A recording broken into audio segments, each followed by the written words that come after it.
portion of the program, you can download the podcast at thericksmithshow.com. You're listening. You're listening to WIN, Workers Independent News, a diversified media enterprises production. I'm Doug Cunningham. The Communications Workers of America say they're working on next steps following the rejection of a proposed AT&T contract by 17,000 CWA workers in California and Nevada. 53% of the workers voted against the tentative proposed labor contract. The contract would have raised health care costs for CWA AT&T workers in the company's wired phone, internet, and direct TV businesses. AT&T and CWA are also still trying to reach a new labor agreement for 21,000 AT&T CWA wireless workers in 36 states. Will Empower is a new project launching in September to empower the rise of women into labor movement leadership positions. Despite their numbers in labor union ranks, women are projected to be the majority of union members by 2023. Just 20% of the AFL-CIO Executive Council are women. The Burger Marx Foundation is dissolving this year, and the foundation is transferring its $1.5 million in assets to the project Will Empower. It's a joint project of Rutgers University and Georgetown University. The leadership team includes women with decades of experience in the labor movement. Dr. Sherry Davis Faulkner of Rutgers Center for Innovation and Worker Organization is one of the leaders of Will Empower. Speaking on the Washington, D.C. AFL-CIO Council's Arise radio program, Davis Faulkner describes what Will Empower aims to do. I think the thing that's really important about Will Empower is that we're looking at multiple different strategies for being able to bring dynamic women more into the labor movement and to create pathways for them to be able to see various types of leadership. Davis Faulkner says Will Empower will assist and support the new generation of women labor movement leaders. We know that there are so many young women who have been activated over the last couple of years through different movements.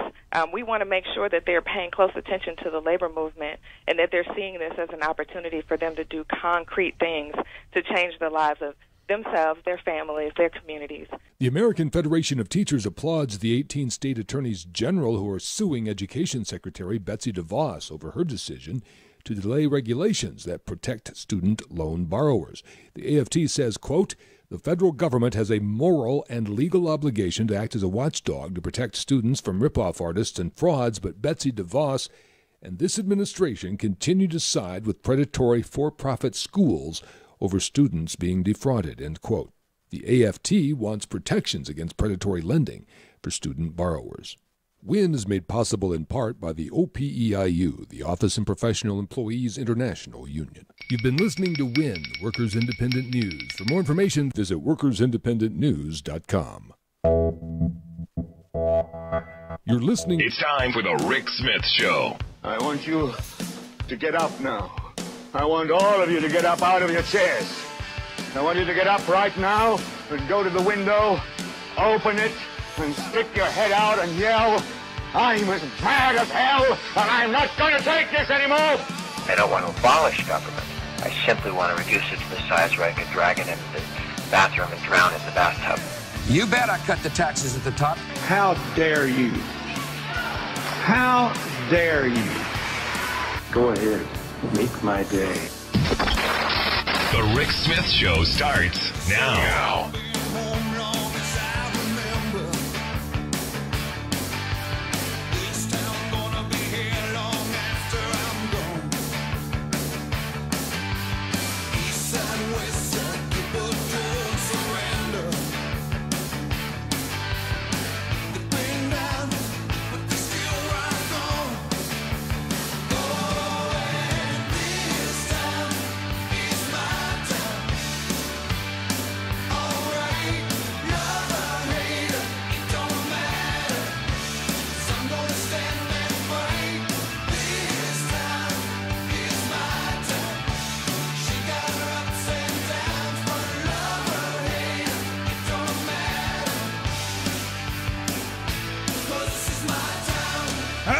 Welcome, brothers, sisters, working class heroes. This is the Rick Smith Show.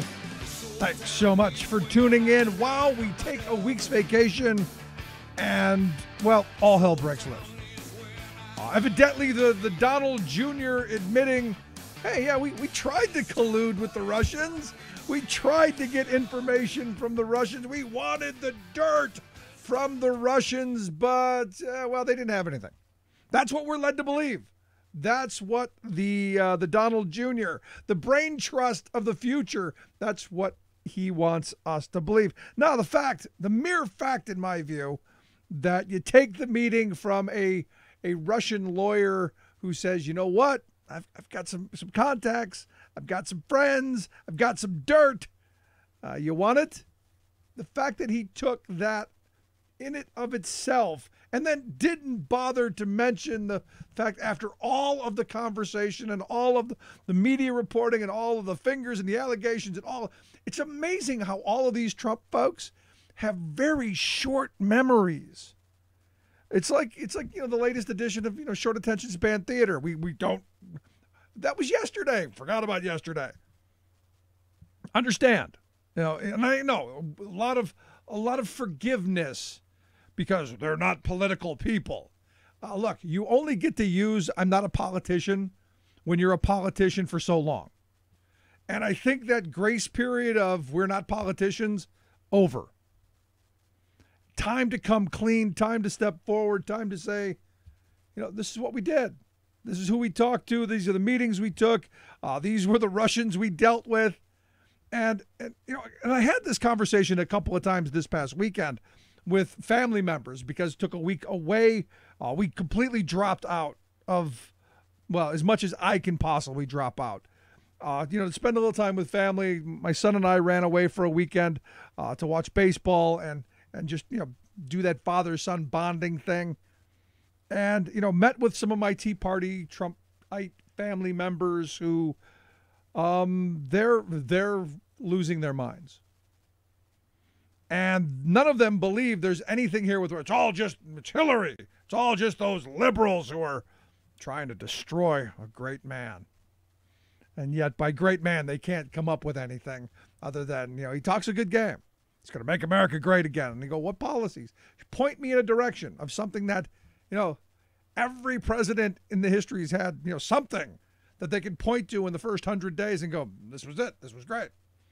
Especially when you have steamroller power. The Republicans could put through that health care bill in a heartbeat. It didn't even need a Democrat to do it. It could have just, like butter, like hot knife through a butter, it could have been done. Could have been done. But it looks like this week, since Congress is back, that's not going to get done either.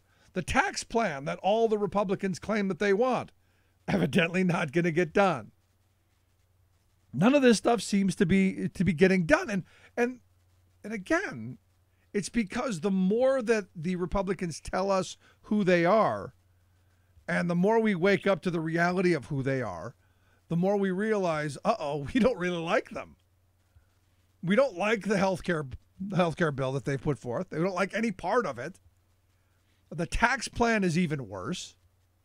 I mean, you can go down the list of these ideological wet dream items that Republicans have, or as Paul Ryan said, since we've been drinking out of kegs, we wanted to destroy Medicaid. Well, guess what? The American people pretty much like Medicaid because they now found out, it's just not those poor people anymore. It's Granny. Oh, yeah, it benefits us. Oh, oops. Don't want to do that. And I'll be honest, it's been one of these. I had a sit down with one of my uncles who was a Democrat for a very long time, or, as much as he could have been. A solid labor guy who has now turned to the radical fringe of the right wing. And it's that conversion of, you've seen this with a lot of older white working class, older white voters who consume fake news and Fox News and Limbaugh and Hannity and the whole right-wing cocktail on a daily basis. And they're just surrounded with this self-aggrandizement of, you pulled yourself up by the bootstraps, you did it all, and so it's lazy people who want stuff. And it came down to, this kind of anger. Even though, and you have these conversations around, Give you an example. Told me a joke. And now this uncle is really wealthy. Told me a joke. It was a joke about 10 guys going to a bar and the bartender only charging each of the 10 by their means, their ability to pay. And he said 3 guys didn't have to pay anything. These people only had to pay a little bit, but the one guy, he had to pay the majority, 59%. And that was happy. Everybody was happy. Everybody got something, they left. Well, the next day they came back and the bartender said, well, I'm going to give everybody a break. I'm only going to charge you this much. Well, the 3 guys didn't get anything because they didn't pay anything, so they were mad that they didn't get anything. The next group didn't get as much as the top guy did, and so they attacked him. And again, this is this world view and really a window into his thinking that, he feels victimized because he did very well for himself, and good on him, while admitting that during the 1950s and into the 60s, the top marginal tax rates were just through the roof, double what they are today.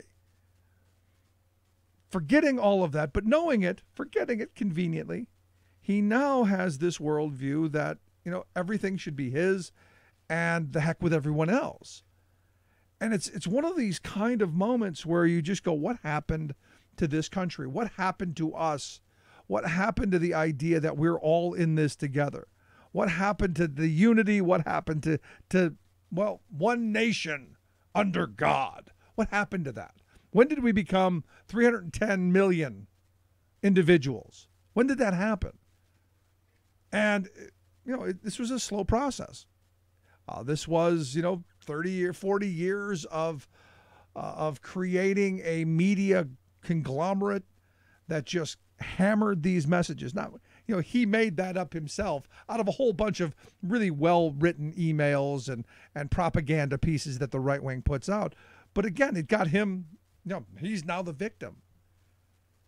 And I'll tell you, we're heading for scary times when you have folks who know that they've never had it better and they want more. And when does it end? What happened to the idea of, and again, this is a person who's hyper religious. I mean, to the nth power, would be happy with a theocracy. Talking about the individual. I mean, it's just bizarre. But again, we've fallen down the rabbit hole, especially, in my world, when you look at the idea that a sitting U.S. president who, understand, I think everybody across the board knows that the Russians did a whole bunch of things in the last election.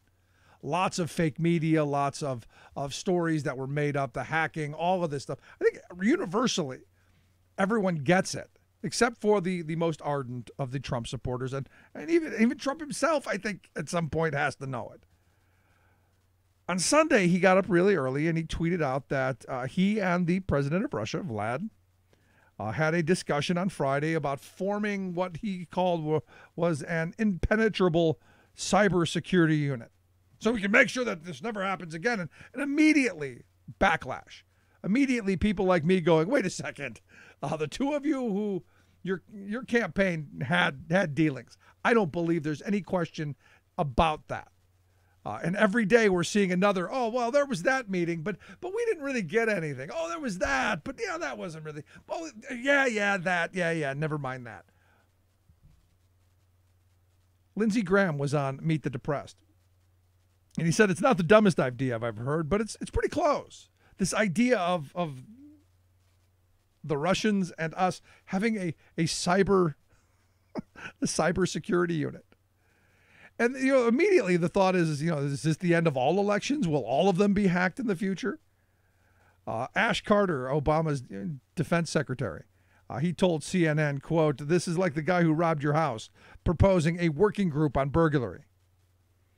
And, this is pretty incredible. Now, Steve Mnuchin on Saturday, trying to defend it, said Trump and Putin had agreed to create a cyber unit to make sure that there was absolutely no interference whatsoever, that they would work on cybersecurity together.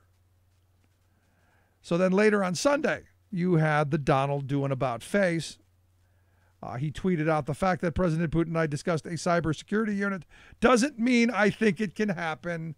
It can't. So you go, then why did you bring it up? I mean, this is part of diplomacy. And this is why in the world our leadership has been diminished, which is why the rest of the world is figuring out, hey, we don't need them. We're going to organize without them. I'll tell you, crazy, crazy times. But good to be back. Can't wait to get into, pick up what we missed last week. And, Congress is back. Lots of fun, lots of entertainment, some enjoyment coming around, especially as we see the next machinations of the healthcare debacle. Quick break, right back. All of my life I have searched for clarity. I have wrestled with two paths buried deep inside of me. I lost some rounds, been knocked around, felt my share of defeat. Yet somehow I've always managed to get back on my feet. I'm Rick Smith, and this is Labor History in 2.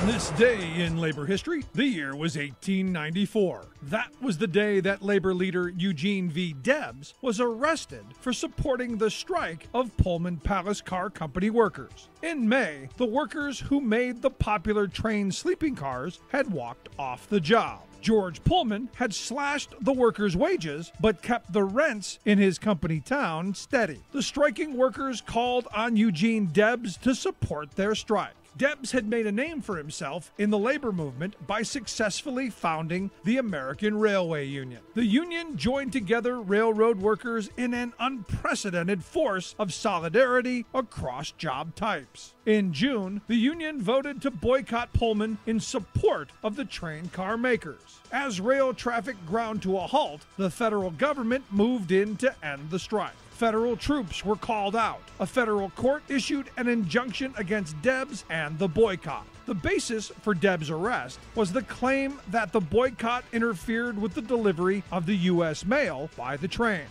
Debs served a 6-month jail sentence in Woodstock, Illinois. His case went all the way to the U.S. Supreme Court, which decided in favor of the injunctions.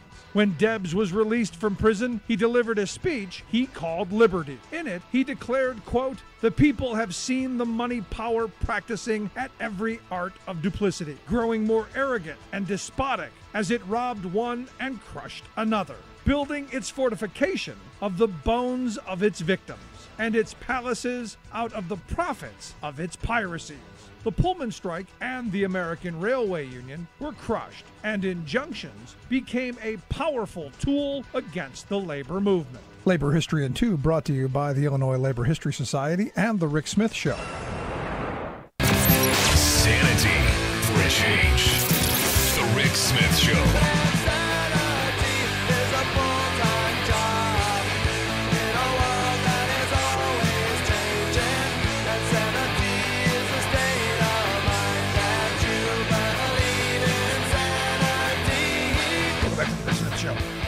Website, thericksmithshow.com. So, you look at this kind of bizarre about face.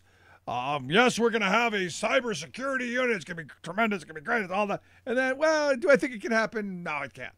And you go, what? It's just kind of this kind of back and forth where, out of, the speech he gave in Poland was one side. The press conference he did before, completely different. And how is it that we end up in this world of, insanity? I mean, just great, just nuts.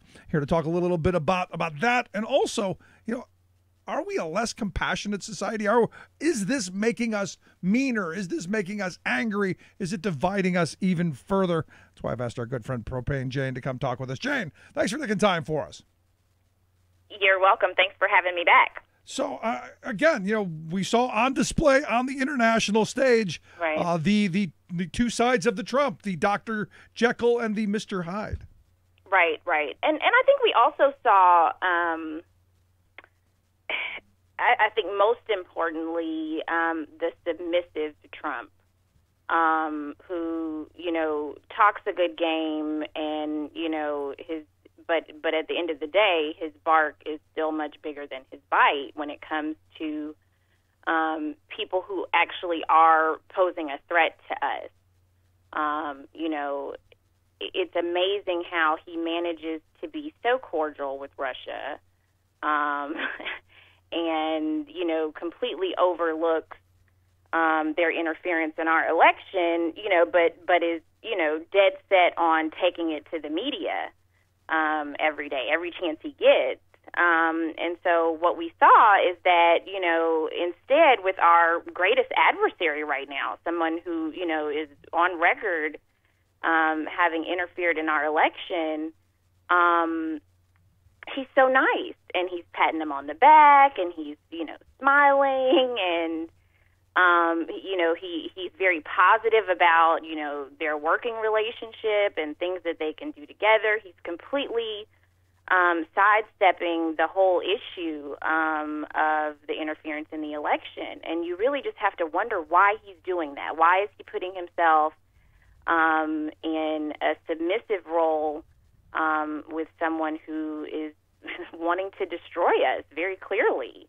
And I think that looks very suspicious, and I think that's also why the American public is just very, very dismayed by what's happened over the last couple of days. Yeah, I mean, even some of the most ardent Trump supporters that I know are now starting to look at this and go, "Wait, well, this may be a bridge too far."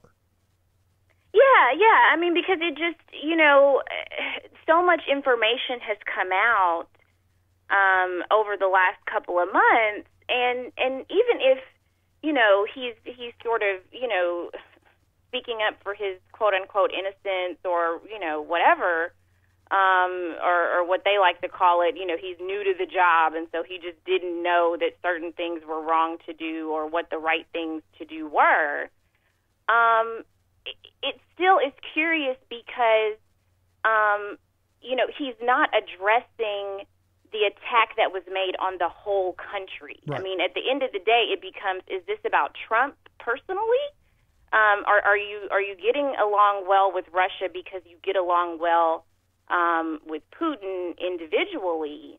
And so therefore it doesn't matter what attacks have been levied against our nation, as long as, you know, his narcissistic supply is being fed by whatever behind-the-scenes relationship he has with Putin. And I think that is very scary. It's very nefarious, and it's something that's only going to make the public more anxious to see, you know, the results of Robert Mueller's investigation. Yeah, I know I am. But here's the thing. I mean, it's my thought, and maybe you'll agree or disagree, that I don't think Trump and Putin had an agreement on, hey, let's collude to steal the election. And there's part of me that thinks Trump goes, I personally didn't do anything to foster this kind of relationship. So nothing happened. And he's going to defend to the end because he knows it'll be a blemish on the election, on his presidency, if it's proven that there was collusion, that there was some action between his campaign and Russian spies or officials. Right, and even if you know, he didn't personally, you know, call Putin up on his cell phone and sort of, you know, mastermind this like cyber attack that happened, he benefited from it. You know, he is fruit of the poisonous tree. Not just him, but various members of the Republican Party, Mike Pence. You know, there have even been reports that various GOP members of Congress benefited from this hacked, you know, information or fake news that was disseminated in their campaigns. And so you now have a Congress that in many ways is implicated. And so yes, you know, the denials and the disavowals and sort of minimizing the extent to which Russian interference played a role in the election, that's all being done, I think, to protect everyone and to keep everyone in their same positions. But again, you know, it just goes back to the individual need versus what is in the best interest of the country. And so his narcissism, yes, is not going to allow him to admit that he didn't actually win because he's so great and more people voted for him, right? That's why he's always handing out the Electoral College map, because he doesn't like to face the fact that Hillary got almost 3 million more votes. Yeah, but those are illegal votes, Jane. Exactly, right? I mean, either it's rigged because he didn't get all the votes he should have gotten, or it's rigged and he got votes or, support that he shouldn't have gotten because of Russian interference. Either way, there's still this cloud of, like, illegitimacy that hangs over everything.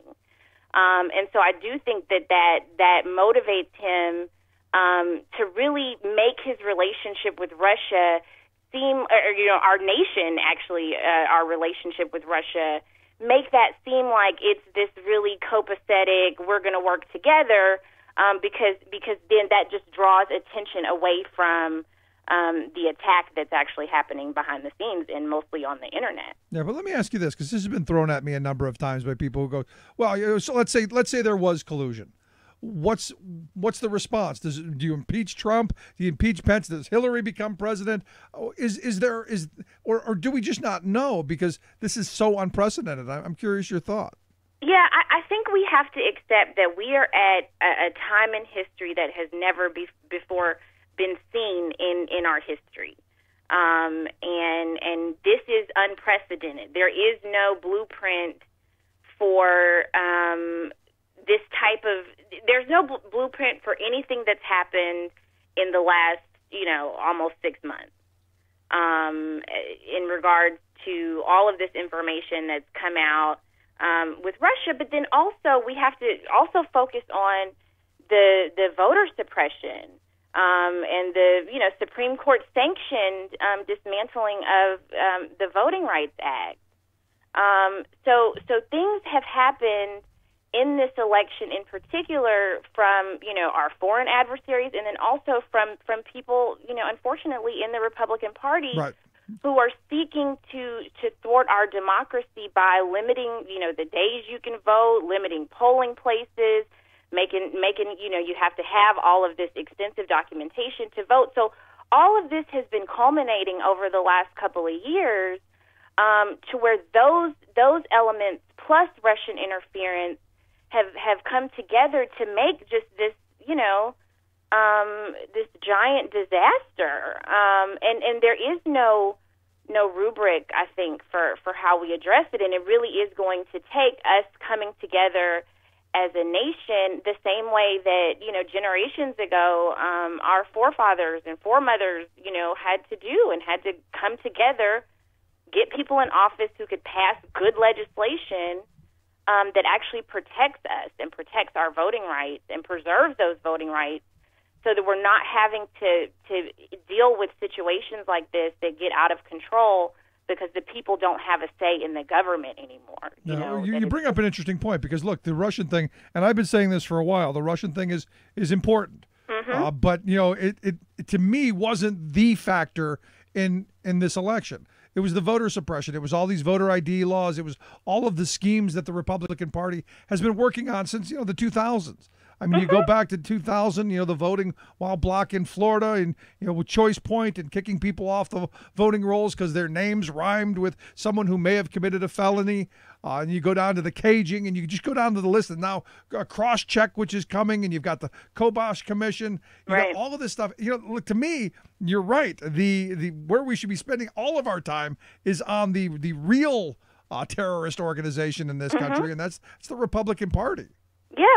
I mean, because at the end of the day, voting and elections, it's about, getting as many people on your side to the polls to vote so that we can just beat them by, sheer numbers. And the problem is that conveniently and by design, the voters who were swayed by this propaganda, the voters who were swayed by the racism, the misogyny, the sort of bait and switch of the Southern strategy in terms of, kind of hiding the impact of the 1% and greed and all of that. The impact of that is that those voters are basically given over to the GOP every election. That's a known entity that they are going to vote Republican. And so what the Republicans are doing is they are decimating, they are siphoning off the Democrats' constituency, either by, drawing them away with some of this populist language, like we saw happen in some ways with like the Sanders campaign, or by getting those voters who are in marginalized communities, taking them completely off of the voting rolls, so that our ability to fight back and to win these elections is so limited because we don't have the numbers anymore. They are limiting how many people we have to actually show up to the polls every election. And so that's where the Russian interference becomes just kind of like the cherry on top, because it really fomented this really negative sentiment amongst those voters on the right to make sure that they actually showed up. And they showed up to, polling places that they weren't matched. They didn't have the opposition there to beat them back, and that's why we're where we are today. Now, let me ask you this, though. I mean, because, you brought up the point. All of this information swayed some of these voters, and they don't even know that they were swayed. That's the sign of a great con. Yeah, when you've been conned and you don't even know. And you'll never admit to it. But, what does that say about us? I mean, we used to, and I still remember a time when, we all kind of shared somewhat similar values. We all kind of lived in similar communities. And now, we've just ripped apart. I mean, I go back to George Bush's compassionate conservatism, and you go, man, that's just all but dead. Yeah, yeah. I mean, throughout history, what we find is that sweeping demographic change and progress in civil rights actually causes, or it is followed by a backlash, and we've seen that throughout history, and I don't think that what we're seeing today is much different. We are seeing the ascendancy of marginalized demographics. We are seeing a population that very soon. White Americans are going to be an ethnic minority. And I think that point was solidified by the just historic nature of having the first black president in 2008. And I think that over the years, what we've seen with the opposition to immigration and this Islamophobia, this is a backlash to demographic change. I talk about this a lot kind of online in terms of being a Texan, and I can tell you how much my county has changed, since I grew up here, and the school district, how it looks different. The school that my kids go to looks totally different than the school that I went to. And I have heard my neighbors say, I don't want to live here anymore because there's too many brown people. And they're moving out and going out into these rural communities so that they can be in places that are less integrated. And in the voting booth, they are voting for a sentiment that agrees with that says, I want to be separate. I don't like the change. I don't like other people being in power than people who look like me. The sameness, there's a fear in that. And unfortunately, I just think that is what's driving a lot of people's voting decisions way more than the economics of, how am I going to pay my bills? How am I going to have my health care? How am I going to have all this stuff? And this is why when we are finally now to the point of, away from campaigning and just actually governing, this is why these people are now horrified, because they're looking at how the economics is being played out, and they're on the losing end of it.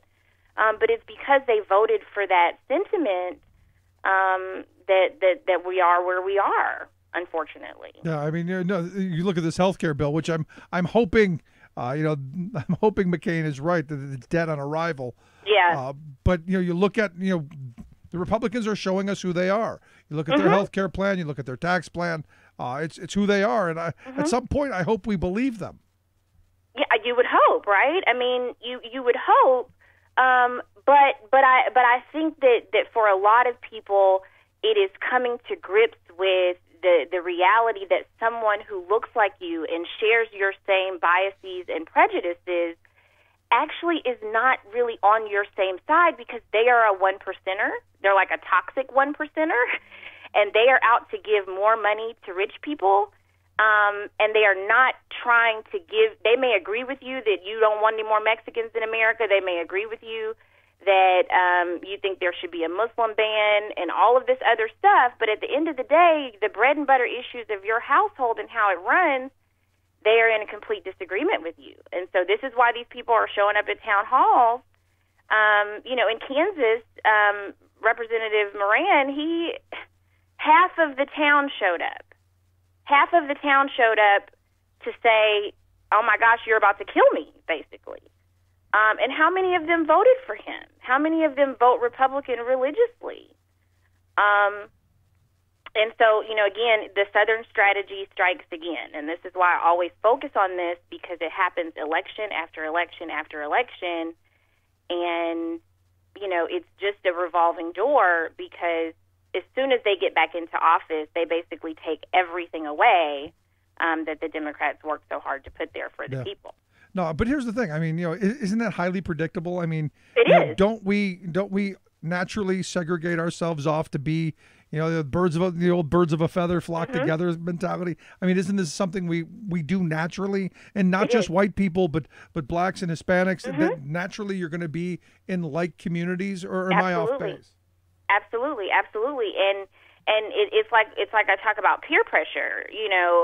Culturally within your community, people tend to share values, and then when you talk about having a monopoly over the media and the messages that get out to people, when you look at the demographics of who watches Fox, and who listens to Rush Limbaugh on the radio, and how that translates to votes for Republican candidates who are saying the same thing, that behavior then becomes predictable, because you see who's consuming that media and how they respond to it. And so in terms of Russia, the acknowledgement has already been made by the intelligence community that that's how the propaganda was formulated, and that's how it was disseminated, and that's how it worked. Right. And it worked on both the left and the right. And so to stand in the face of that and go, no, that didn't happen, when actual experts who get paid money to do this every day are telling us that, either they're just like sort of willfully ignorant and like ostriches with their head in the sand, or they know the reality of that but just don't want to accept that they've been complicit in it, No, I mean, is it possible that they know what's going on? We're just fighting this game. But here's the thing. I mean, how do you have a society? Because you said we used to have shared values. How do you have a society where we have so many different cultural ideals and so many cultural visions? How does that mesh? I mean, when I was a kid, there was the idea of the melting pot. Everyone came right, here, exactly. We all melted into the same melting pot, and the theory is that you became Americans and you were just like us. Right. But that's really not happening. I mean, I went back to my hometown of Cleveland, and I went through an area that had gone through in my lifetime several changes. First, it was the Southerners coming up, so you had a lot of Southerners who lived in this particular area. Then the Hispanics took over, right. And then a different, I forget who was next, and now it's the Muslims who are taking over. Yeah. And you could say that those first three kind of melded in eventually, and then I don't see how the Muslim community is going to be able to do that. But or do you think it's possible? I think it's possible, and I think that we are just experiencing growing pains. Another one? I mean, if you think about New York, and you think about the Irish, and you think about the Italians, and you think about every wave of immigrants that came to America and the discrimination that they faced in terms of, just integrating into our society. So there's hope. I think there's hope. But I think, I think what you're saying is very interesting, because this weekend, my husband and I, we were watching MTV. We were watching music videos from the 80s, and we were just cracking up because, it was so liberal. I mean, it was just like the videos were so diverse, and my husband, was laughing. He was saying, it felt like the 80s, people were dancing together, they were making music together, they were doing all their drugs together, and we both grew up in the 80s, and so looking back at the 80s and thinking about how it felt like we were on such a good trajectory in terms of the melting pot idea. And, and so we just were thinking about, like, well, what happened? Well, Reagan happened, right? I mean, our policies legislatively went away from, like, this kind of liberal utopia, socialism, everybody, golden rule, everybody works together for the general welfare. We abandoned that in favor of this, trickle-down approach that over the last 30 years has really just led us to a point where there's such a scarcity of resources that I think everybody is clinging to their own corner for whatever crumbs they can get, and it turns people against each other, and I think that's why these divisions start bubbling up to the top, too. Yeah. No, I mean, it's the latest version of the Hunger Games. And right, exactly. It's interesting because I just had the same kind of conversations in saying that, when our generation, because I'm assuming we're about the same age since I grew up in the 80s as well. And I said, our generation grew up as the last generation who could be kids without everything being structured and without everything being videotaped and all of this kind of, this kind of hooray for me and the heck with everyone else. Right. It just... and again, you go back to that Reagan era. It was really that moment. Yeah, it was, and I think we have to be very, very cognizant about, what happens in office. I mean, when you think about the Supreme Court and these lifetime appointments, those people remain in office. I mean, a lot of these people who are in Congress right now have been there for 20 or 30 years. Yep. And they are the architects of this vulture capitalism, and now that it's coming to fruition, they're the last people that are going to remove it. This is finally their dream come true. And so I think that it's just going to be incumbent upon us as people who know better and want better and aspire to better for our children and for our nation, as a whole, to just try to get some people into office, as much as we can to speak up for our side of the story. It's extremely important. So, last question I've got for you. What advice do you give people on a daily basis? What we're in this moment of kind of national insanity. What advice do you give people? I think this week I'm going to say, take a break. Take a day or two break. Just turn instability in chief off. My approach to this G20 thing was, I knew Trump is going to be ridiculous. He's ridiculous every single day.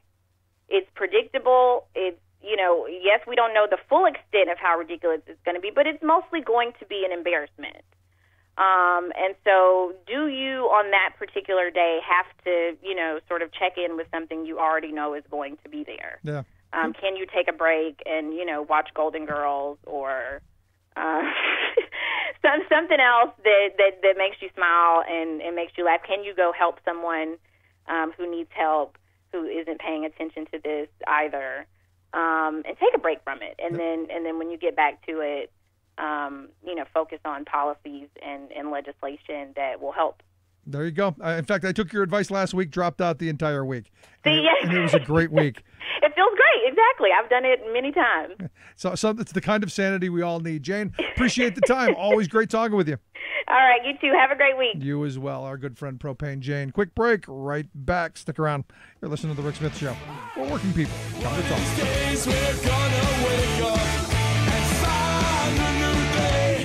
One of these days we wanna wake up and make a new way. One of these days. One of these days. The Rick Smith Show.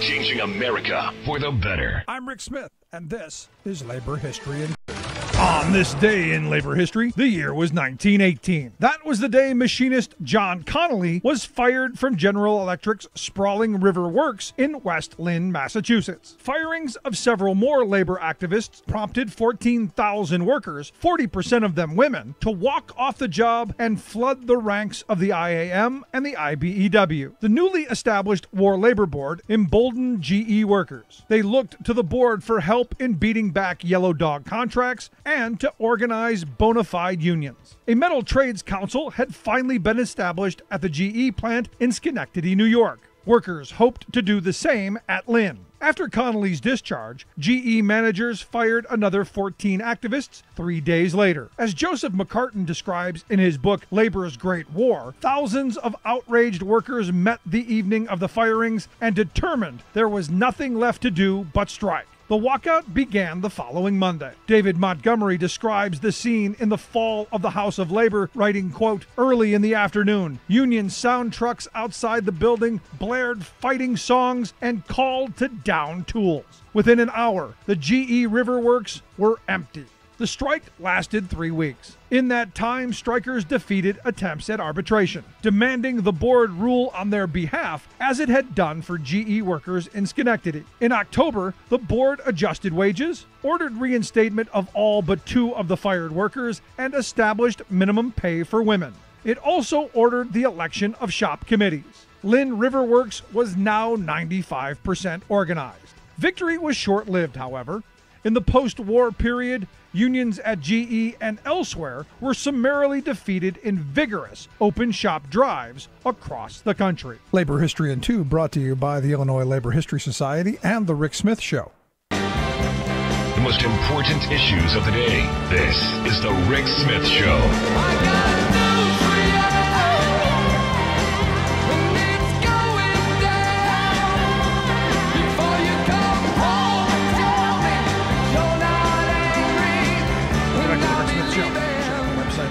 Show.com. So the Donald tweeted out, and again, I said this over the weekend, not thrilled with the idea of Ivanka Trump sitting in for the president whenever he decides, I gotta go pee.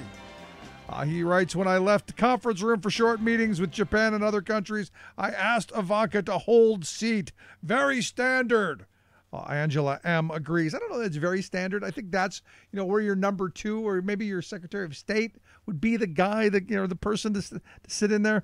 He then follows it up with, if Chelsea Clinton were asked to hold the seat for her mother as her mother gave our country away, the fake news would say Chelsea for Prez.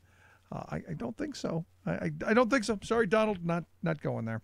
Anyway, let's find out what's going on around the world and in Washington, D.C. Victoria Jones, Talk Media News. Victoria, thanks for taking time for us. Well, thank you. Well, let's also add that, first of all, Steve Mnuchin, the Treasury Secretary, was in the room at the time. Right.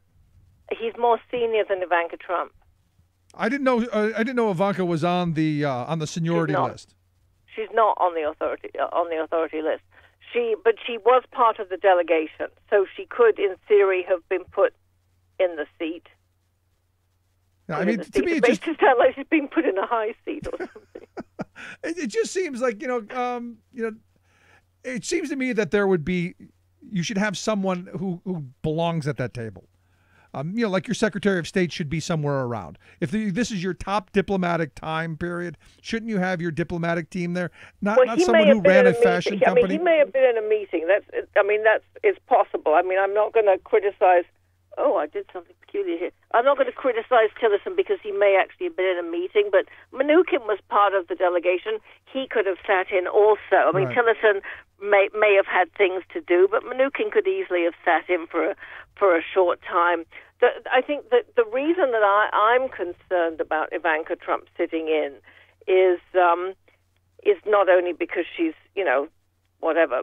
No, it's because she gave an interview just very recently in which she said, I'm not really involved in politics.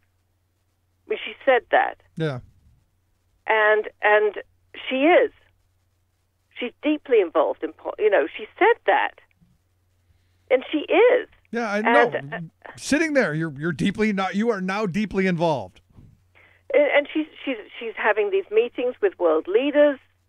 And so it's disingenuous to make that statement. Well, I mean, isn't this what the whole administration is doing? We're not politicians, but we're doing the political thing. I mean, cut us a lot of slack because we're not politicians, but we're doing all of these crazy things that politicians do. I don't even know at this point. I don't even know. All right, I don't even know. I mean, there was there was a massive story in the New York Times yesterday about Donald Trump Jr.'s meeting with a Kremlin-connected lawyer, which the Kremlin is saying today, we don't know. I can't do a Russian accent. We don't know her.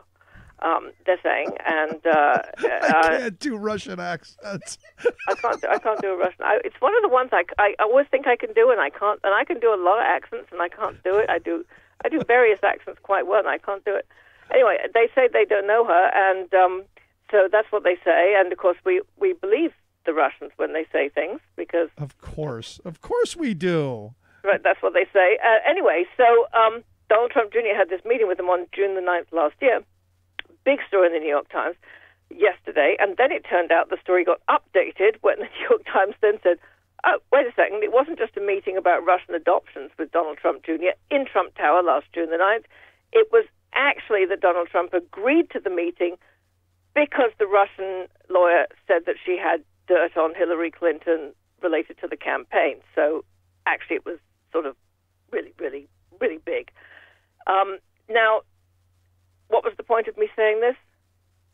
Oh, the point of it is, it seems odd to me that you would admit to attempting to collaborate with a foreign adversary and claiming that you failed unless you actually didn't. I mean, there's some weird. It's weird to me that now this comes out. Well, it's all weird, and the White House is. Well, I was just going to mention what the White House. Well, we'll get to the White House briefing in a minute. But the right today is portraying this in a particular way. I mean, saying it's a nothing burger, which is what Reince Priebus said yesterday. Talk show hosts I've spoken to today. Oh, it's a nothing burger, and that the left are trying to make something of it. You don't have to try to make something of this. This isn't a try. This is not Yoda saying, do try or try not. Do or do not. There is no try. Right. No. This is done or not done. It's interesting to me though. Donald Jr. has basically confessed to attempting to collude because if the Russian lawyer had some dirt, and let's give him the benefit of the doubt for just this second that there was nothing there. He went there with the intention that there was something there. Well, this is what's fascinating. Kellyanne Conway was on the Monday shows with George Stephanopoulos, and I would never go on a show with him because I find him terrifying. And with Chris Cuomo, and I wouldn't go on with him because I think he's terrifying too.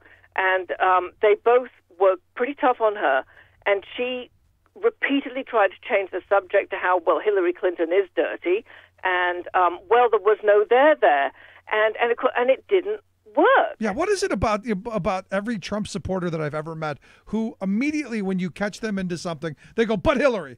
And I'm going, no, we're not talking about Hillary. We're talking about Junior. Yeah, it's about Donald Trump Jr., and it didn't work. It doesn't work with these guys because they are, I mean, George Stephanopoulos, Rhodes Scholar, hello, do you know the level of brain you're dealing with here? Yeah. You're dealing with one of the finest brains of his generation. I mean, he really is. I know he's very pretty and everything, but he's one of the finest brains of his generation. He really is very, very, very bright. You don't just deflect with George Stephanopoulos. He stays very, very focused, and he did. And the point is, as you said, it's not whether there wasn't any there. It's that he went into a room expecting there to be something, and he said in his statement, his second statement to the press, which was quite different from his first statement, that she didn't provide any helpful information. So what information did she provide? Apparently nothing, because it was all vague and there was nothing following up, and there was nothing. But again, he went there with the intention that there was going to be something there. Right. Now, the New York Times says in its article, which the right wing is now saying, it was a breathless article. No, it really wasn't. It was an article. The right wing is saying that, but the New York Times says in its article yesterday that we don't know whether or not she provided anything. We just know what Donald Trump says. Right. Keith Olbermann tweeted yesterday, which I think is interesting, or this morning, I don't know, that it was on June the 9th, late in the afternoon, that Donald Trump, the father, first tweeted that about Hillary Clinton's 30,000 missing emails. Of a year ago. That was the day of the meeting. Right. Oh, wow. Interesting. And it was it was shortly after that meeting that that WikiLeaks started releasing all the stuff. Yes, it is kind of interesting. Now, today, Donald Trump Jr. has tweeted that, well, of course I went. The meeting went nowhere, but I had to listen. Well, why didn't he say that in the statement yesterday? Yeah, and what about tomorrow? What are we going to find out tomorrow? And the thing is, and you can honestly believe they didn't collude and they didn't do anything. I can believe that. You can honestly believe it. But when you see all of these, these shoes falling off the centipede with an unlimited number of legs, you got to start questioning. As John McCain said. Exactly. I mean, at some point, you've got to start questioning.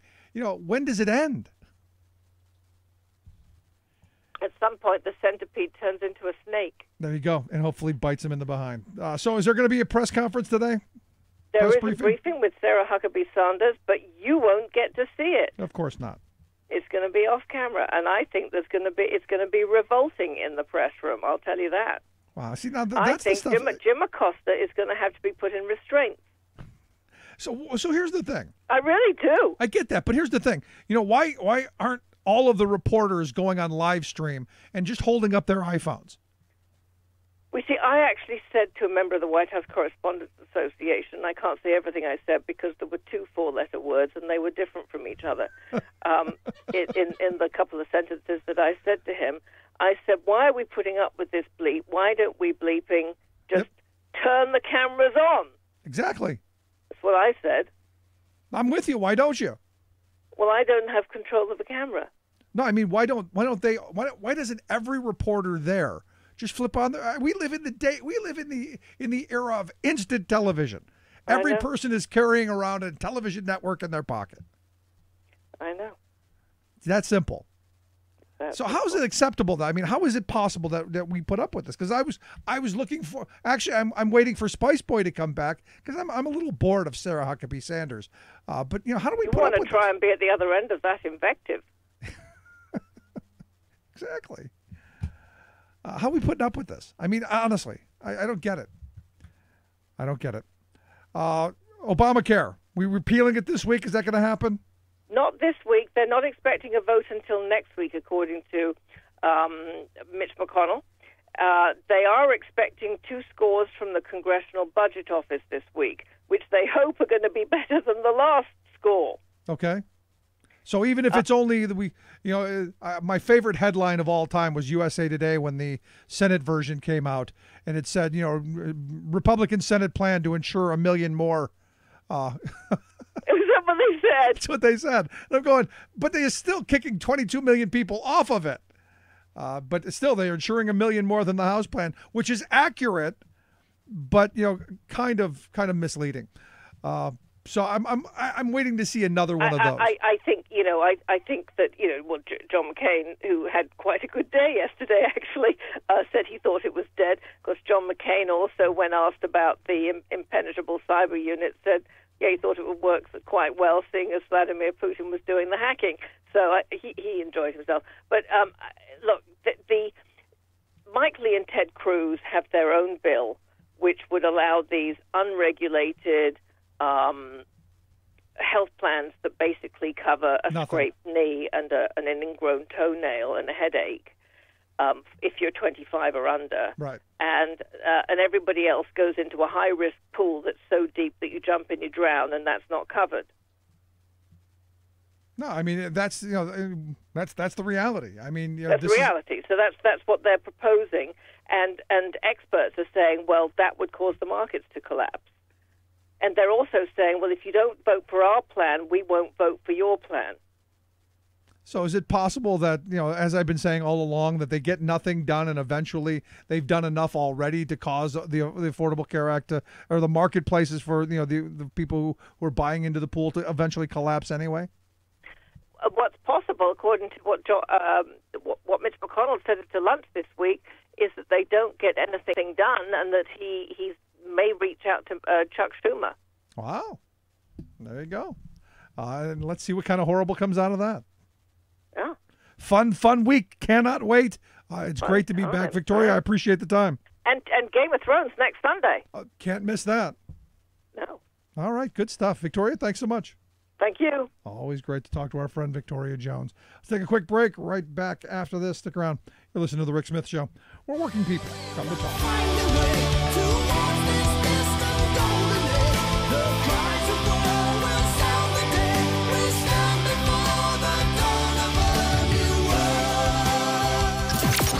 Radio of, for, and by we the working people.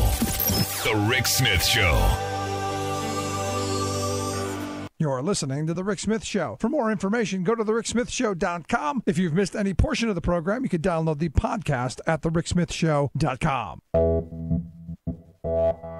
You're listening to WIN, Workers Independent News, a diversified media enterprises production. I'm Doug Cunningham. The Communications Workers of America say they're working on next steps following the rejection of a proposed AT&T contract by 17,000 CWA workers in California and Nevada. 53% of the workers voted against the tentative proposed labor contract. The contract would have raised health care costs for CWA AT&T workers in the company's wired phone, internet, and direct TV businesses. AT&T and CWA are also still trying to reach a new labor agreement for 21,000 AT&T CWA wireless workers in 36 states. Will Empower is a new project launching in September to empower the rise of women into labor movement leadership positions. Despite their numbers in labor union ranks, women are projected to be the majority of union members by 2023. Just 20% of the AFL-CIO Executive Council are women. The Burger Marx Foundation is dissolving this year, and the foundation is transferring its $1.5 million in assets to the project Will Empower. It's a joint project of Rutgers University and Georgetown University. The leadership team includes women with decades of experience in the labor movement. Dr. Sherry Davis Faulkner of Rutgers Center for Innovation and Worker Organization is one of the leaders of Will Empower. Speaking on the Washington, D.C. AFL-CIO Council's Arise radio program, Davis Faulkner describes what Will Empower aims to do. I think the thing that's really important about Will Empower is that we're looking at multiple different strategies for being able to bring dynamic women more into the labor movement and to create pathways for them to be able to see various types of leadership. Davis Faulkner says Will Empower will assist and support the new generation of women labor movement leaders. We know that there are so many young women who have been activated over the last couple of years through different movements. We want to make sure that they're paying close attention to the labor movement and that they're seeing this as an opportunity for them to do concrete things to change the lives of themselves, their families, their communities. The American Federation of Teachers applauds the 18 state attorneys general who are suing Education Secretary Betsy DeVos over her decision to delay regulations that protect student loan borrowers. The AFT says, quote, "The federal government has a moral and legal obligation to act as a watchdog to protect students from ripoff artists and frauds, but Betsy DeVos and this administration continue to side with predatory for-profit schools over students being defrauded," end quote. The AFT wants protections against predatory lending for student borrowers. WIN is made possible in part by the OPEIU, the Office and Professional Employees International Union. You've been listening to WIN, Workers Independent News. For more information, visit workersindependentnews.com. Disorder in the house. There's a flaw in the system. And the fly in the ointment is gonna bring the whole thing down. Welcome back to the Rick Smith Show. Website, thericksmithshow.com. Sunday, the big day for our Secretary of State as he took a break from his diplomatic duties to go back to his squishy space and receive the Lifetime Achievement Award from the World Petroleum Congress. Yeah. For all my anti-government friends, these are the people who are really running the world. Just a thought. Anyway, here to talk about the big G20 summit, all of the insanity, and of course, did Junior commit treason? We've asked our good friend Sarah Kendzior to come talk with us. Sarah, thanks for taking time for us. Thanks for having me. So, what are your thoughts on Junior? Yeah, I mean, it's probably treason. It's certainly collusion. It's not surprising. It's in line with everything that this government's been doing, since the campaign, before the campaign. We shouldn't forget that Trump himself confessed to obstruction of justice on national television, and the reason they do this so casually is because they think that they're immune from prosecution. Yeah, well, they're not politicians, right, sir? They are definitely politicians, politicians with a mafioso twist. So, they know how to use the political apparatus that they've inherited, in order to do their own bidding. They're not there to lead the country. They're not there to serve the public. They're there to strip the country down for parts and profit off of it with, collaborators, both in the United States and in Russia. And they've made that abundantly clear. I mean, that's the thing that I find kind of amazing is that they'll tell you, because they're so confident in their ability to pull this off, that they'll do things that are incredibly blatant. Another example, of course, is inserting the children, into this burgeoning, dynasty that they're trying to create, doing things like putting Ivanka front and center at the G20, which seems like the kind of thing a kleptocratic, corrupt government would do, and it is. And they don't care who sees, because they're very confident in their ability to get away with this. So you're not in favor of Ivanka filling his seat while he went to go to the bathroom? Yeah, I mean, it's terrible. Like, I wrote articles warning about this months ago, so I kind of expected that something like this would happen. And, children of autocratic leaders are often put into these positions. They serve a number of purposes. They're there to soften the image of the president. In this case, I think Ivanka may have been inserted because Trump is not entirely lucid. He's not able to control himself. I think she's actually more skilled at, interacting in this kind of setting than he is. They're useful vessels for money laundering, for carrying out dirty politics that the person in question, in this case Trump, might want to be one step away from. And the reason that these types of leaders focus on family members and put them in these high-level positions is because they're paranoid. They're very insular. They need a circle of trust, and they tend to not trust people more than their own family. So we should expect to continue to see them in these positions, despite the fact that they're completely unqualified, that they have no interest in the public, and that they've broken laws. Kushner has violated a number of laws. He lied on his security clearance forms. He lied about his meetings, with various Russian officials. In normal cases, he would have been removed from power already. Those are serious offenses. Yet it continues. And so the question is really, like, who is going to do anything about this? Will Sessions do something about it? Probably not, because he's also implicated in this entire process. He did the same thing about lying about meeting with Russian officials and leaving in office forms. And so that puts us, in a very dangerous position.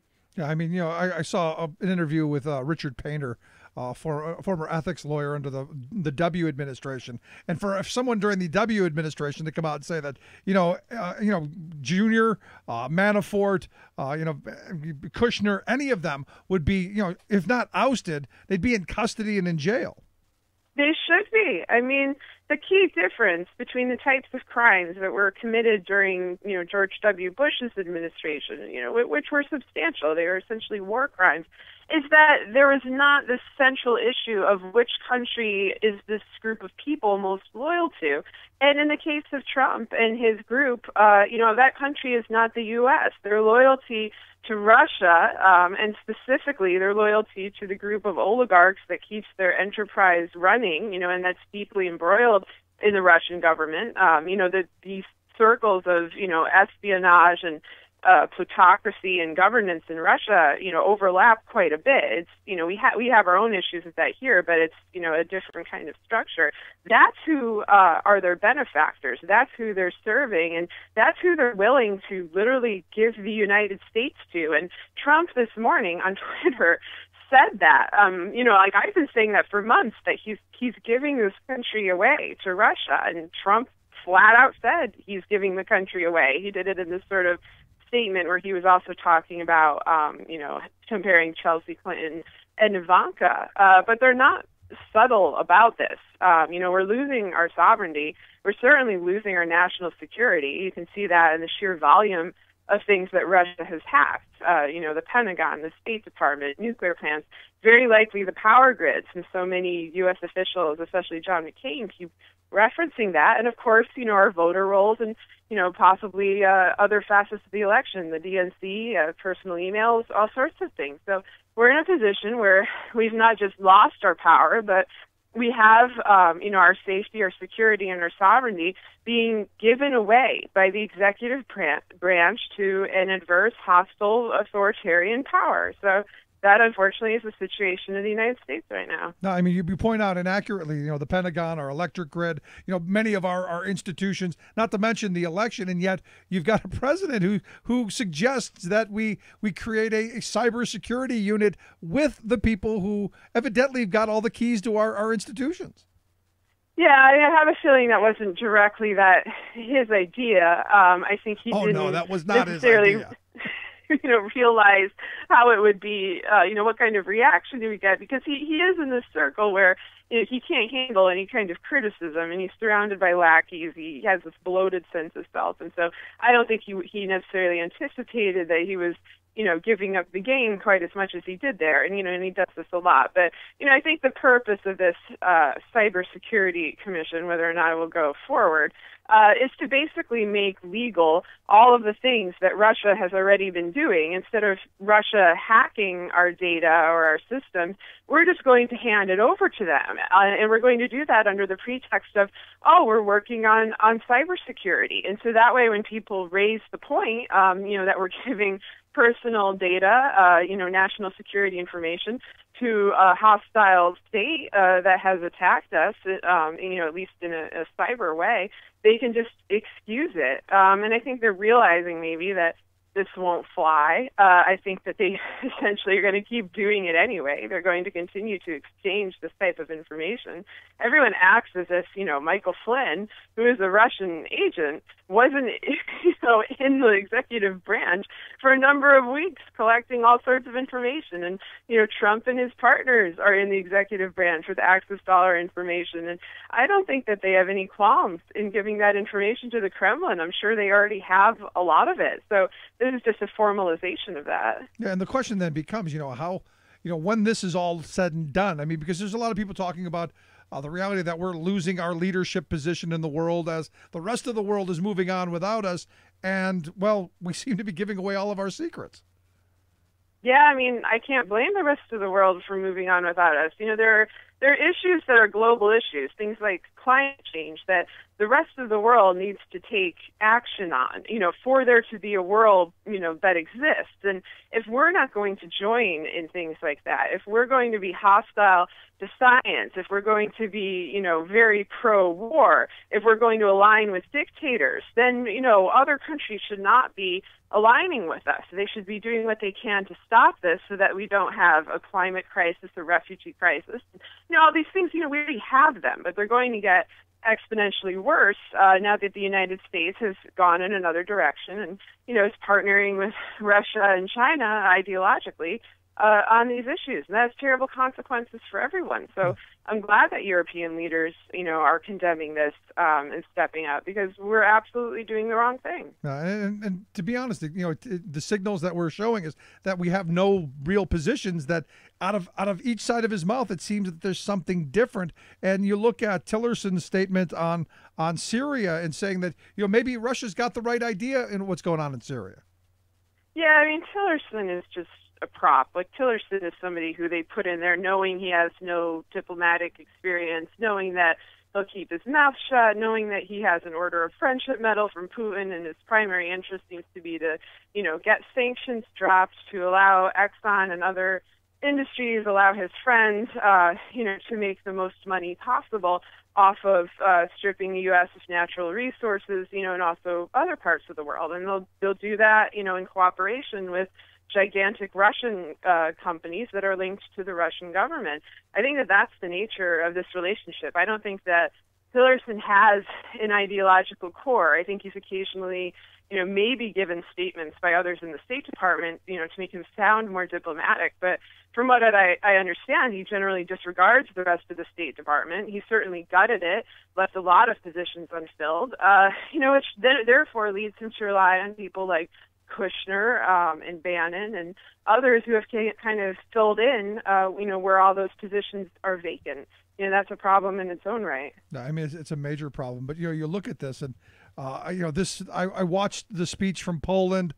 You saw some of the messaging on all sides, and you go, what exactly is this government doing?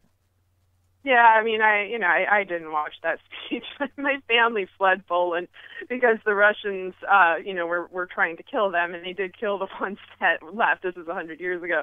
And so there's something personal about this, about watching Poland's own government change, watching our government change, and of course watching both, kind of collaborating with the worst aspects, of the Russian government. But, that speech, I did read most of it, was Bannon and Miller, this idea of basically white supremacy being marketed in a more, sort of pseudo-intellectual clash of civilizations kind of way. And, it's rhetoric, and they know how to write a much better speech. They give these sort of things to Trump when they want to trick gullible people into thinking that he has some sort of vision beyond just kleptocracy and money. But that vision that he peddles is dangerous. It's part of a broader worldwide movement of white nationalism and white supremacy that, you've seen it change Poland, Hungary, you've seen it try in France, in the Netherlands, and then, of course, here and, also in the UK with Brexit. So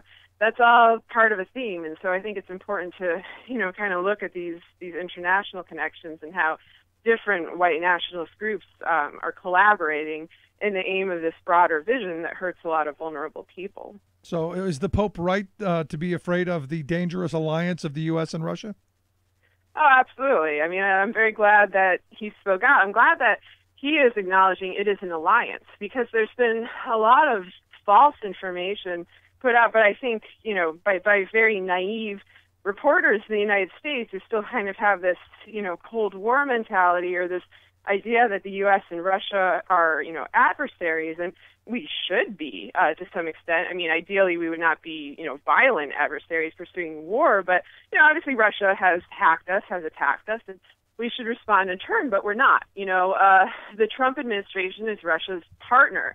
The Trump administration is essentially doing Russia's bidding, and so you can basically see this as a linked entity that's going to do things in tandem to hurt other countries, whether it's Syria, whether it's North Korea. As I've mentioned, I know on your show, Trump has had this fantasy for 30 years of working with Russia and dropping nukes on other countries. And, that seems like something that could plausibly happen under this current international alignment. Yeah, but you look at what's going on with North Korea, and I keep hearing my Trump supporter friends saying, we should just nuke them all.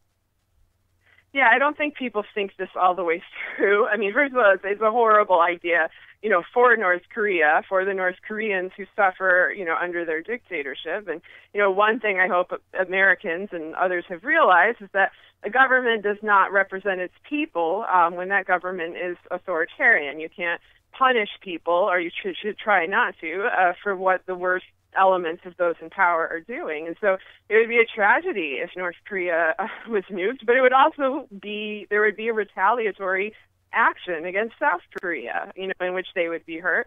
It would pull in Japan and China. It would hurt the U.S., because we have troops there in that region as well. And, it would ultimately spread all over the world. It would be a point of no return. I mean, there's no way to really understate what a departure and what a tragedy it would be if the Trump administration were to, unleash some kind of what they deem a preemptive nuclear strike on North Korea. It would change the world in an irreparable way. And if you thought you had refugee problems in the Middle East, imagine what a couple million people from North Korea fleeing into the South or into China would do.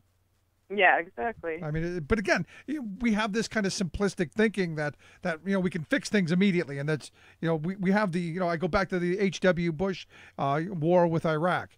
It was 2 weeks. It was, and we all think that that's how things should be done. Quick 2 weeks. We got our objectives. Now we're out. Yeah, I mean, I think that kind of thinking lasted up until about the Iraq and the Afghanistan wars, because people at the time thought that those wars would be carried out similarly, that we would go into the country for a few months, we would have a low number of casualties, and then we would leave, and that would be that. And of course, we're still in Afghanistan, and Iraq dragged on for a long time, and caused massive amount of casualties and displacement for people who live in the region, and also a large number of casualties among our own troops. So I think people now are very wary of war. You heard that from all sides throughout the campaign, especially people of my generation, people in their 30s who were the ones, who went out and fought these wars, in the early 2000s and mid 2000s. And so, I think most people don't want that, which is why they should think things through when, Trump is dropping bombs for no particular strategic purpose on Afghanistan, or flirting with the idea of dropping nukes on North Korea, or, completely out of his depth in Syria. That entire administration is sending a number of different messages, and, none of them are good. There are going to be terrible consequences from this. It's already destabilized, and that's why we needed a competent and informed leader to try to get us out of the morass that we were already in, and instead we have the opposite. Yeah, maybe 2020 will help us. Who knows? Last question I've got for you. What are you paying attention to this week now that Congress is back? I mean, it's my view, and a friend of mine, Representative Brendan Boyle, said he's going to put forth a piece of legislation that says that we're not working with the Russians. I'm curious what you're looking for in this week. Yeah, I mean, people should try to push that. I mean, one thing I think the Trump administration is going to do, and I was kind of expecting this after the meeting with Putin, is drop the sanctions. And as we know, the sanctions are being held up in the House. And so, this is sort of similar to the statements going on Syria, where there are a variety of people in the government and in the administration putting out a lot of contradictory messages. I think in this case, look to the executive branch, because they have no problem abusing their power, overriding what people want, whether they're on the, judiciary and the legislature.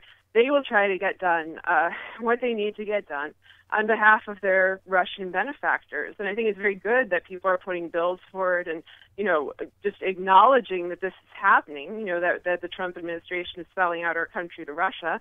But they need to be aggressive. I think they need to be forthright.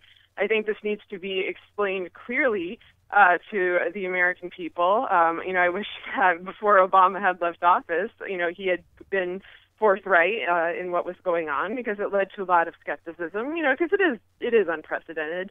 And I think if you don't have a good understanding of, Russia's history, of our engagement for the last, 25 years or so, or of Putin, it can be hard to process. And so I hope people do continue to speak out and to fight for our country, for our security and our sovereignty. And, remember that public officials are supposed to serve the people, and that's not what this administration is doing. It's going to be an interesting week ahead. Sarah, I appreciate the time, the thoughts. Great talking with you again. You too. Thanks. Always good talking to her. Let's take a quick break. Back with your thoughts. Stick around. This is The Rick Smith Show, where working people come to talk.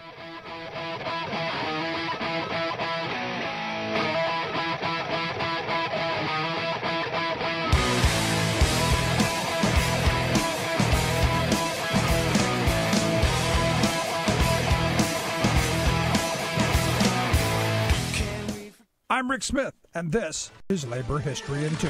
On this day in labor history, the year was 1894. That was the day that labor leader Eugene V. Debs was arrested for supporting the strike of Pullman Palace Car Company workers. In May, the workers who made the popular train sleeping cars had walked off the job. George Pullman had slashed the workers' wages, but kept the rents in his company town steady. The striking workers called on Eugene Debs to support their strike. Debs had made a name for himself in the labor movement by successfully founding the American Railway Union. The union joined together railroad workers in an unprecedented force of solidarity across job types. In June, the union voted to boycott Pullman in support of the train car makers. As rail traffic ground to a halt, the federal government moved in to end the strike. Federal troops were called out. A federal court issued an injunction against Debs and the boycott. The basis for Debs' arrest was the claim that the boycott interfered with the delivery of the U.S. mail by the trains.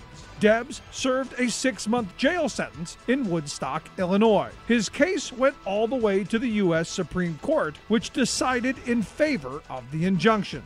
When Debs was released from prison, he delivered a speech he called Liberty. In it, he declared, quote, "The people have seen the money power practicing at every art of duplicity, growing more arrogant and despotic as it robbed one and crushed another, building its fortification of the bones of its victims, and its palaces out of the profits of its piracies." The Pullman strike and the American Railway Union were crushed, and injunctions became a powerful tool against the labor movement. Labor History in 2 brought to you by the Illinois Labor History Society and The Rick Smith Show. Chances are, when you took a shower this morning, an AFSCME member made sure that water was clean. When you drove to work, an AFSCME member maintained the road. When you rode an elevator, an AFSCME member inspected it. I'm David Philman, Executive Director of AFSCME Council 13, the American Federation of State, County, and Municipal Employees. AFSCME members enforce regulations, keep prisoners behind bars, take care of patients, protect the environment, and more. The work isn't glamorous, the salaries aren't high, but AFSCME members serve the public in every aspect of our daily lives. Chances are, you'll never see that AFSCME member working in a sewage plant, diving underwater to repair a bridge, or answering a 911 call. But aren't you glad they do? For more information, visit AFSCME13.org. We are AFSCME. We make Pennsylvania happen! The third agency of government, yeah. I would do away with the education, the commerce, and let's see, I can't. The third one I can't. Sorry. Oops.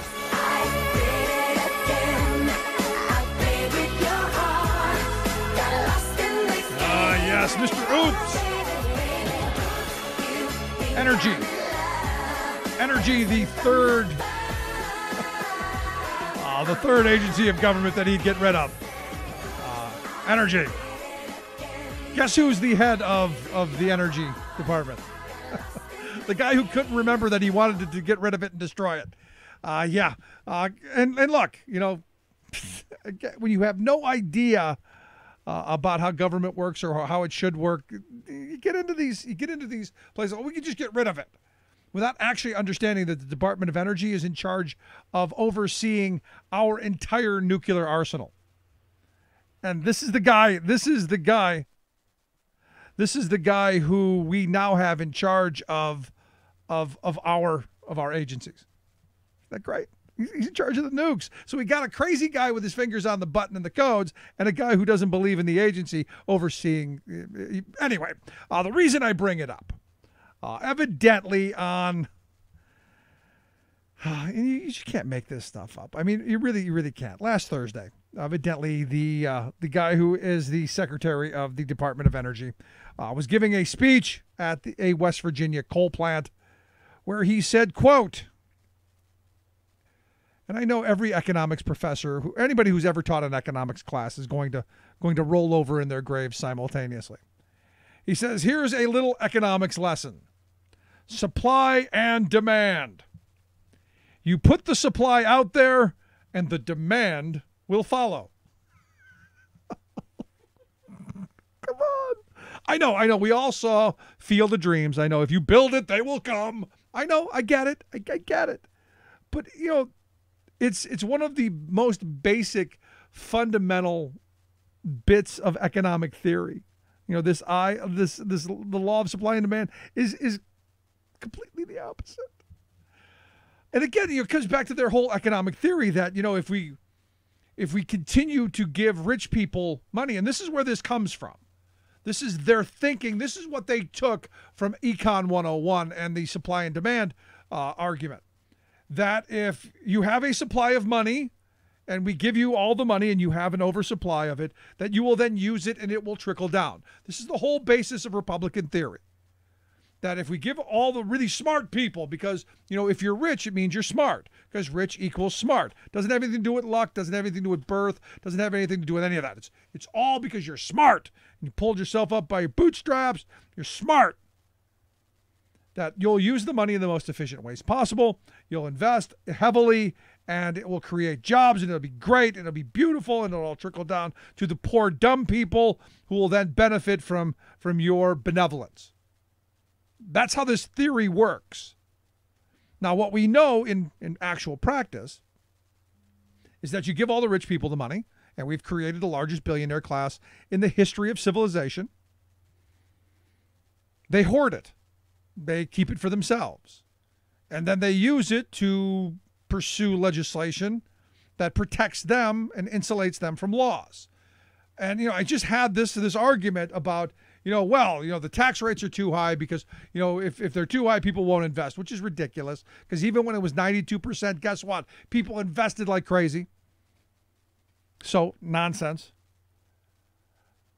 But what we've done is we've insulated the wealth class from losses. Every time they create a giant bubble and it goes pop, we protect them by bailing them out. Every time they build up a bank and rob it blind, we foot the bill. At what point do we say enough is enough already? At what point do we go, bad idea? This, a bad idea, because what he's trying to say is, look, if we just produce more coal, if we go and we dig, more, because understand what his job in this is, and I know he didn't know this when he said, okay. His job is to bring back all those coal jobs in West Virginia and Ohio and Pennsylvania. In fact, evidently there's a new coal plant, a new mine here in Pennsylvania somewhere. Got some subsidies, got some federal money. We're going to go back to digging coal. But here's the thing, and this is one of those moments where you go, kind of a problem, because Reuters reported recently that the global coal market, all of the coal that is going to be produced in the world is going to create an oversupply of about 16 million tons.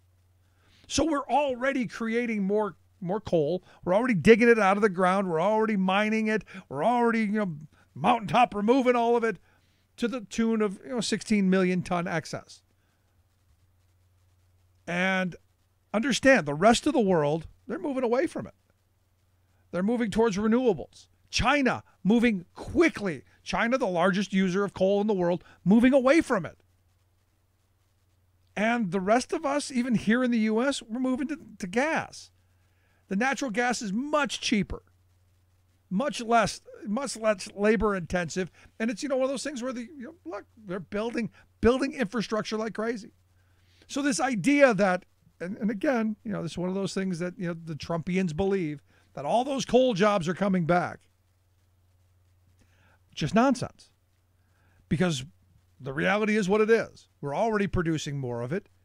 It hasn't brought the cost down because it can't compete with natural gas. So he's out there, saying we just need to do more of it. Need to dig more, need to mine more. Yeah. I mean, it's kind of scary. I mean, it really, really is scary stuff. That these are the people who are running our government. This is a guy who's in charge of our nuclear arsenal. Now, I know he thought his job was going to be just going around and being the ambassador for coal and oil, and we're gonna drill, baby, drill, and dig, baby, dig. But it's actually a job, and this is the thing that gets me. And I've been saying for a while, the hope is that maybe we realize that governing is hard work. That you actually have to know something. You can't just have some schmuck off the street going, sure, I can lead the Department of Energy. Sure, I'll be Secretary of State. Oh, wait a minute. We kind of did that, didn't we? I'll tell you, interesting times. And scary times on top of it. I mean, honestly and truthfully, at some point, do we not have to wake up to the realities that these folks are, well, off their rocker? It just, I don't know what to tell you. Let's take a quick break. Right back. 1-888-520-RICK. Stick around. This is The Rick Smith Show. I'll never bend. I'm with you now until thought-provoking, intelligent conversation with a heart. The voice of the working class, Rick Smith. This is Solidarity News on Radio Labour. This is a Radio Labour special report. I'm Mark Boulanger. A global network of labour organisations is working on how unions can not only combat the effects of climate change, but